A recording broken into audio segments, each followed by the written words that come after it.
Megastar Chiranjeevi వాళ్ళు పడ్డ కష్టాలు వాళ్ళ చైతన్యం ఎందుకంటే ఓపెన్గా మనుషులు అంటే ఎలా ఎదగాలి చెప్పే గొప్ప వ్యక్తి చిరంజీవి. రాజేంద్ర ప్రసాద్ ఏంటంటే ఏదైనా జెన్యున్గా తన ఫిలిం ప్రతి ఒక్క సినిమా కూడా జెన్యున్గా ఓపెన్.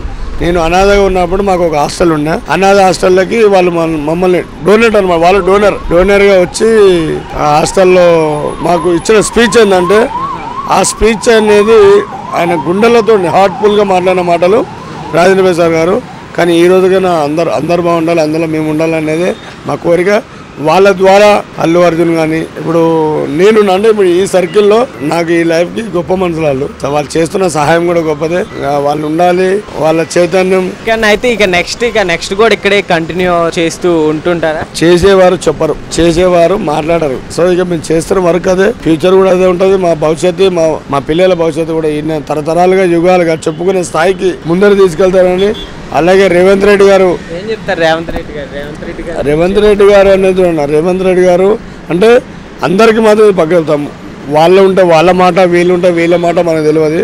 రేవంత్ రెడ్డి గారు ప్రజలను గుర్తించి, ప్రజలకున్న కష్టాలను గుర్తించి, ఆ పార్టీ పడిపోయిన పార్టీని కష్టపడి మళ్ళీ లేపి ముందర తీసుకెళ్ళింది కాబట్టి అంటే చనిపోయిన పాముకు పాలు పోసి మళ్ళీ లేవటిన వ్యక్తి రేవంత్ రెడ్డి గారు. సో అలాగే ముందరికి వెళ్ళాలి, ఇంకా ముందరికి వెళ్ళి అన్ని పబ్లిక్ అంటే పబ్లిక్ ఉన్న సమస్యలను గుర్తించి ఆ సమస్యలని ఢిల్లీ తీసుకుపోతాడా, గల్లీలో తీసుకుపోతాడా, ఆయన ఎంత కష్టపడతాడు అనేది ఇప్పుడు ఈ పదవి ఆయన చేతిలో ఉంది కాబట్టి ఆయన ఖచ్చితంగా చేస్తాడనే నమ్మకం మాకుంది. అతిగా పోకుండా, అతిగా ఆవేశపడకుండా ప్రజల్లో ఒకటిగా ఉంటూ ఈ ప్రజల కోసం సేవ అందించాలని రేవంత్ రెడ్డి మనస్ఫూర్తిగా కోరుకుంటున్నాము. అలాగే చేస్తూ నిరుద్యోగులు ఎందరో ఉన్నారు, వాళ్ళ కుటుంబాలు కాపాడాలి. ఎందుకంటే ఈరోజు ఆ నిరుద్యోగులు నీకు ఓట్లు ఎత్తి గెలిపించరు, ఎవరు కాదు, బస్తీ లీడర్లు కాదు, గల్లీ పొరగాలు కాదు వేసినది. అర్థమైందన్న, ఇది పక్క చెప్తున్నా. నీకు వేసిన ఓట్లు ప్రతి ఒక్కరివి నిరుద్యోగులు, ఊళ్ళల్లో పల్లెటూళ్ళలో చదువుకున్న ప్రతి ఒక్క చదువుకున్న విద్యార్థి నీకు వేసిన ఓట్లు ఇవి. వాళ్ళ కుటుంబాలకు చెప్పి అమ్మ పార్టీ చేంజ్ చేయాలనే ఒక మాటకు నిదర్శనం రేవంత్ రెడ్డి గారు ఇచ్చిన హామీలు. ఆ హామీలు అందరూ నెరవేర్చి ఒక సైన్యాన్ని యుద్ధంగా తీసుకెళ్ళి ముందరికి వెళ్ళాలనే ఆశ. సో ఇది పార్టీపూర్వంగా నేను ఒక మానవుడిగా, ఒక మనిషిగా మాట్లాడుతున్న మాట నాది. ఇది ఖచ్చితంగా అయితే మంచి పరిపాలన అందియాలి ప్రజలకు అన్నది నా కోరిక. శివన్న అయితే ఇప్పుడు గత ప్రభుత్వంలో అయితే మీకు కేసీఆర్ గారు ఉండడానికి ఇల్లు ఇచ్చారంటున్నారు. సో అంటే ఇల్లు అంటే ఇంటిని పోషించడానికి జనరల్గా ఇప్పుడున్న ప్రభుత్వం నుంచి ఏం కావాలని కోరుకుంటున్నారు మీరు? అంటే అన్న, గత ప్రభుత్వం మళ్ళీ ఒకవేళ గెలిచింటే నాకు ఖచ్చితంగా ఈ 2024లో నాకు నా పిల్లల కోసం, నా కుటుంబ సమస్యల కోసం జీవనాధారం అయితే మాకు ఉంటుండే.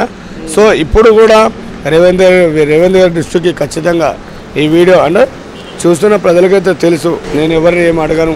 నాకు చేసిన సహాయం మీరు ఎందరో నా కుటుంబాన్ని పోషించు అంటే మీరు ఒక దాతల రూపంలో నాకు ఆదుకున్నారు కాబట్టి నేను ఈరోజు చెప్పుకోవడం నాకు ఇల్లు ఉంది. అదే దాతలకు మళ్ళీ నేను చెప్పుకోవడానికి కారణం ఏంటంటే రేవంత్ రెడ్డి గారు ఖచ్చితంగా అయితే మొన్న వాళ్ళ ఆఫీస్ నుంచి అయితే కాల్ వచ్చింది.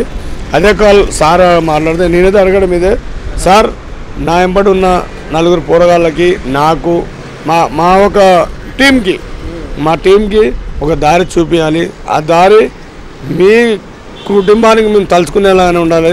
ఎందుకంటే మాకు జీవనాధారం లేదు. ఇప్పుడు కూడా నేను రోడ్డు పైననే ఉంటూ పని చేస్తున్నా. అంటే పబ్లిక్ అన్న అడగడం నాకు నచ్చాను. ఎందుకంటే ఆయన చేసే పని నా హార్ట్ఫుల్గా చేస్తున్నా. దాన్ని కిరాయి ద్వారా కాదు, వాళ్ళు గుర్తించి మాకు జాబ్ అంటే దీనిపైన ఓన్లీ డెడ్ బాడీ తీసేందుకు మనుషులు ఉన్నారు, కానీ పిలిస్తే పలికేలా ఉండాలి అనేటట్టుగా వాళ్ళు గుర్తించి మాకు ఏదైనా అప్పుడు గత ప్రభుత్వం హోంగార్డ్ జాబ్లల్లో మాకు ఇస్తామని చెప్పి అవుట్సోర్సింగ్ జాబ్ చెప్పారు. సో అది గుర్తించి మాకు ఇవ్వాలనేది మేము కోరుకుంటాం. అయితే శివాన్ని ఇప్పుడు చాలామంది మిమ్మల్ని ప్రోత్సహించే వాళ్ళు ఉంటారు, అట్లనే ఏదో విధంగా కించపరిచే వాళ్ళు కూడా ఉంటారు. సో అట్లా ఎప్పుడైనా ఎవరైనా కించపరిచారా, బాధపడ్డారా? అంటే శవాలు తీసుకునే వాళ్ళు అన్నట్లుగా కానీ, సో తక్కువ చూపుతో అంటే ఇప్పుడు చిన్న చూపు అంటే చూడన్న ప్రతి ఒక్కరికి తెలియని మాట. ఇది ఎత్తేవాడికే తెలుస్తుంది దాని విలువ, మూసేవాడికే తెలుస్తుంది దాని బరువు, పక్కన నిలబడి మాట్లాడడానికి ఏం తెలుస్తుంది? నోటి మాట తప్పిస్తే గాలిలు తప్పిస్తే వేరే ఉండదు. సో అలాంటి వారని కాదు. సో అర్థం తెలియక మాట్లాడతారో తెలిసి మాట్లాడతారో అని తెలియదు. ఎవరో ఏదో అన్నారని చెప్పేసి నేను అనుకోవడం నాకు ఇష్టం లేదు. సో అన్నవాడు మనవాడే, అన్నని వాడు కూడా మనవాడే కాబట్టి మనం ఎప్పుడే పట్టించుకోలేదు. సో అలా పట్టించుకుంటే నేను ఈరోజు సేవ చేయకపోతుంటే, ఎందుకంటే డిపార్ట్మెంట్ అంటే మనం ఒక సేవా కార్యక్రమం ఇది. ప్రతి ఒక్కరూ ఆదుకునే అవసరం ఉంది, ఆదుకోవాల్సిన మనం ఇంకో చెప్పాల్సిన అవసరం ఇంకా ఉంది. సో నా కష్టాల సుఖాలు నేను డిపార్ట్మెంట్ నమ్ముకొని నడిపిస్తున్నా. ఆ రోజు నుంచి ఈ రోజు వరకు డిపార్ట్మెంట్ నాకు హెల్ప్ చేస్తుంది. ఏంటంటే ఈ ఒక జీవనాధారం అనేది ఫ్యూచర్లో నా పిల్లలకి ఇప్పుడు అప్పుడు పిల్లలు చిన్నగా ఉన్నారు, ఇప్పుడు ఆడపిల్లలు పెళ్ళిళ్ళు వయసుకు వచ్చారు కాబట్టి వాళ్ళ కోసమైనా ఇప్పుడు నేను ఖచ్చితంగా పని చేసిన డబ్బులతోటి ఒక అయ్యే ఇంటికి పంపేయాల్సిన అవసరం ఉంది. సో ఇప్పుడు ఉన్న సిచ్యువేషన్ ఇప్పుడు పిల్లలు ఇంకొక 3-4 ఏళ్ళు అయితే పాప వాళ్ళు చేతికొస్తారు ఇక. సో ఈ 3-4 ఏళ్ళు నా జీవితం అంతా దాని మీద బతకాలి కాబట్టి నేను ఎవరిని అంటే నేను కష్టపడేదా ప్రతిఫలము లేదు, అది నేను అడగాలంటే నాకు రాదు. ఇప్పుడు నా పిల్లలు చేతికొస్తారు, వీళ్ళని ఒక ఇంటికి పంపించాలంటే ఖచ్చితంగా వాళ్ళకు ఎంతో అంటే ఒక బీదవాడి పెళ్లి చేయాలంటే కనీసం ఒక 3-4 లక్షలు అవుతాయి. ఒక బీదవాడి పెళ్లి చేయాలన్నా కూడా 3-4 లక్షలు, ఒక పసుపు తాడు కావచ్చు, వాళ్ళ బట్టలు కావచ్చు, ఇంత వాళ్ళకి 10 మంది వచ్చిన వాళ్ళకి అన్నం వండి పెట్టడం కావచ్చు, ఇలాంటివి చేయాలి. కాబట్టి ఖచ్చితంగా నేను కూడా మనిషి రూపంలో అంటే ఒక వెనుకాడు చేయకుండా ముందరకు వచ్చేయాలంటే నాకు ఏదైనా ఒక జాబ్ ఉండాలి. జాబ్ అంటే ఉద్యోగం, అది 10,000, 20,000, 5,000 అది ఏదో ఒకటి అంటే అవన్నీ దమ్మ వేసుకుంటాం కదా. ఇప్పటిదాకా ఏంటంటే అనాథగా ఉన్నా కాబట్టి ఏ ఒక్క డెడ్ బాడీనైనా నా డెడ్ బాడీలు అంటే నా కుటుంబ సభ్యుల రూపంలోనే చేస్తున్నా. ఇప్పుడు అలాగే చేసుకుంటూ పోతున్నా.